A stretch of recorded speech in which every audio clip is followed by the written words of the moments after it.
तो आज आम बनाई जाऊे बिना बिरी रे पूरा तोला परी नरम आ जालीदार चकुली पिठा। तो चलतु मामा आज किपरि तैयारी कर फटाफट आम देखी नवा। तो मामा ये कौन कर प्रथमे तापाई गोटे ग्लास अरुआ चाउल नहीं अरुआ चाउल को से 2 ରୁ 3 थर भल भाव कौन कर धोई नौ देखु से एबे धोईकी नहीं आसी एबे कौन करवा ना ताधे गोटे ग्लास बा पानी आपड़ देखिकी देबे जी परिमाणर आप चाउल नहीं थे ताकू एबे कौन करवा ना 3 ରୁ 4 घंटा पूरा बतुरिया बा भिजिया छाड़ीदबा। तो एठी से कौन कर खंडे लाउ नहीं आ लाउ को कौन करवा ना पूरा भल भाव तार आम चोपाटा को छड़े नवा जमती कि सेटा ग्रीन बदल व्हाइट देखा ना काकुड़ी जमी आम चोपा छड़े था सेमती पूरा भल भाव आम कौन करवा ना ताधर चोपा को काढ़ी नवा। देखो ए से भल भाव पूरा चोपा तक लाउ काढ़ी नहीं एबे तक कौन करबे ना पूरा छोट छोट करिकिनी माने टिके मीडियम हेले भी चलिबो माने एमती पूरा से छोट छोट करिकी पूरा काटी नौचंदी। देखि पार्थुबे जो भाया साइज से काटी से भाया साइज आपण काटी नेबे। तो एमती सबुतक से एमती काटी नहीं। तो एबे कौन करवा ना से गोटे प्रेशर कुकर रे कौन कर ना जेतिक लाउ नहीं थिले काटिकिनी सबुतक एथिरे दे दउचंदी आउ तापरे सेथिरे अल्प टिके पानी दे दउचंदी लाउटा को जेतु हमें सिझेइबा काइना अल्प पानी देबे बेसी देबेनी काइना लाउर भी मध्य पानी बाहरिबो आउ सेथिरे अल्प टिके स्वाद अनुसार लूण दे दबा आ तापरे ताकू 2 ରୁ 3टा सीटी आसिया पर्यंत छाड़ी दबा भल भाव आमे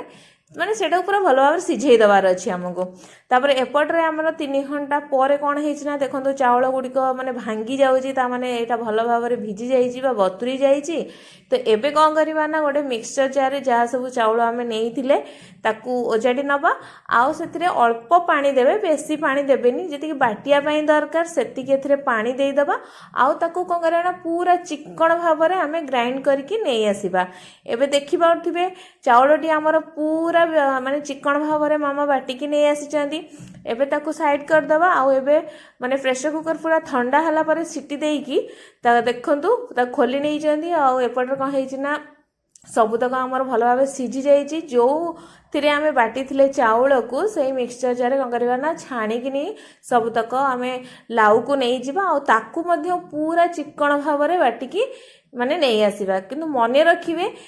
लाउटा को सब बेले कौन करेंगे ना तार मंजी नथिबो जोटा सेटा ही नेबे नरम भागटा ही नेबे केवल मंजी को लेकिन करेंगे ना ग्राइंड होला पर सेटा दांतरे लागिबो खदड़ा खदड़ा सेटा भल भाव ग्राइंड हेबनी। एबे ग्राइंड करके आसिला परे जो चाउल बटाटी को आमे रखिथिले सेथिरे सबुतक लाउ बटा को से देई दैचंदी आउ अल्प टिके स्वाद अनुसार लूण को से एथिरे पकई नैचंदी आ ए सब को हमहु कोन करे ना भल भाव मिक्स कर दबार अछि आउ तार कंसिस्टेंसी भी आपण देखि परथुए ठीक अछि बेसी पानिया भी नाही कि बेसी मोटा नाही। तो एबे आको घोड़े की आमे कोन करबा ना 2 ରୁ 3 घंटा पर्यंत पूरा फुलिया पई छाड़ी दबा जेहेतु एटा खरा दिन चलती गरम दिन चलती जदि शीत दिन था